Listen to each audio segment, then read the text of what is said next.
Magandang umaga, Pilipinas. Narito ang latest kay Bagyong Uwan at sa magiging pagtayo ng ating panahon sa araw na ito. Base sa pinakahuling datos, nakita ang sentro nito sa layong 280 kilometers kanluran ng Itbayat, Batanes. Taglay pa rin ito ang lakas ng hangin na umaabot sa 95 kilometers per hour near the center at gustiness na 115 kilometers per hour. Nasa severe tropical storm category pa rin ito at malakas pa rin ho itong bagyo.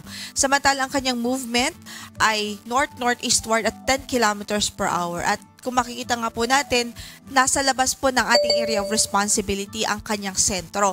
Pero bahagi ng kanyang diametro ay nakakaapekto pa rin sa ilang bahagi ng northwestern section ng Northern Luzon. Maya-maya nga lamang ho ay iisa-isahin natin ang mga lugar kung saan ay nakataas ang ating tropical cyclone wind signal number 1.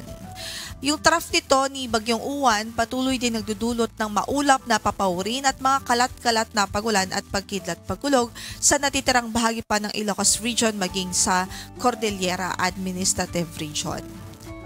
At base na nga po sa track na ipinalabas po nating 5 AM bulletin, makikita nga po natin na sa mga nakalipas na oras ay northeastward o pahilagang silangan na ang kanyang pagkilos.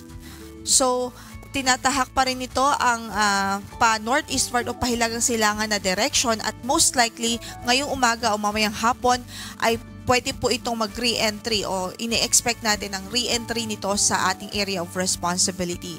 Papasok kung itong muli sa ating PAR and then ine-expect natin magla-landfall ito sa southwestern section ng Taiwan. Ibig sabihin, most likely sa mga susunod na oras at susunod nating bulletin, posible po na may signal pa rin tayo o meron pa rin tayong lugar na kung saan ay may signal number 1 pa rin dahil maaari pa rin mahagip ng diametro ang ilang bahagi ng extreme northern Luzon. So ayun, generally, northwestward ang kanyang magiging movement. Magla-landfall po ito sa southwestern portion ng Taiwan. And then mag-emerge siya dito sa Ryukyu Islands hanggang sa makalabas po siya ng ating area of responsibility. At dahil nga po magla-landfall ito sa landmass ng Taiwan, ine-expect natin sa mga susunod na oras at araw ay unti-unti din ho itong hihina hanggang sa maging remnant low pressure area na lamang po ito paglabas ng ating area of responsibility.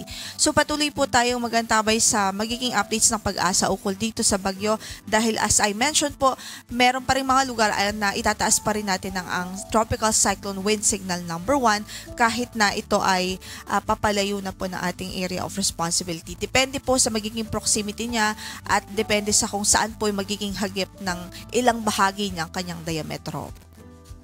Samantala, signal number 1 pa rin ngayon as of 5 AM bulletin sa Batanes, sa Babuyan Islands, particular host dito sa mga isla ng Calayan, Dalupiri at Fuga.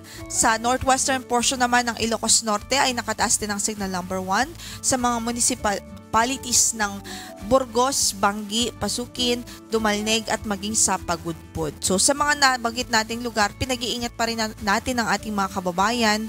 Hindi pa rin po pwedeng maging kumbaga relax dahil may mga pag-ulan pa rin na pwedeng maranasan doon at pagbugso po ng hangin. Pagbugso-bugso ng hangin na pwedeng umabot hanggang sa 61 kilometers per hour. So ibig sabihin present pa rin ang hazards dito sa mga lugar na ito kung kaya't ingat pa rin po tayo, maging vigilant pa rin at maging alerto sa ating kapaligiran.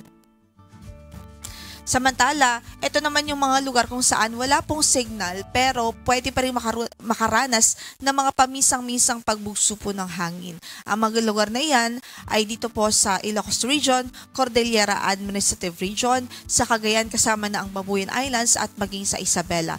Sa araw po na yan o for today po yan. And then for tomorrow, posible pa rin ang mga gusty winds dito sa Batanes at maging sa Babuyan Islands. Kaya ingat pa rin ho ang ating abiso.